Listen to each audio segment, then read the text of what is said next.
ده السوشي والساشيمي الفريش، واللي في النص ده التمبورا اللي هي الجمبري معمول بطريقة التمبورا الياباني.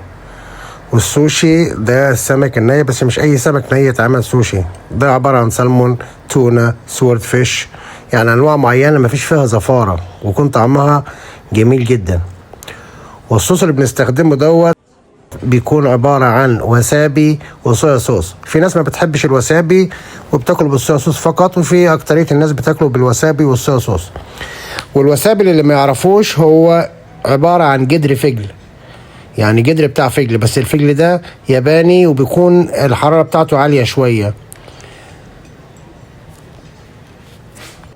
والفرق بين كلمة سوشي وساشيمي هما الاتنين سمك، بس ده بيفرق عن ده ان ده بيكون سمك فقط، والتاني بيكون سمك وتحته رز، والرز ده برضو ما بيكونش اي نوعية رز بتتحط لها، نوعية معينة بيعملوا منها الرز بتاع السوشي دوت. وزي ما قلت لكم مش اي نوع سمك بيتعمل سوشي، دي انواع معينة زي التونة، السلمون، السوورد فيش، وانواع تانية بتكون فريش وما فيهاش زفارة، واللحمة بتاعتها بتبقى تندر، يعني بتبقى لحمة طرية جدا.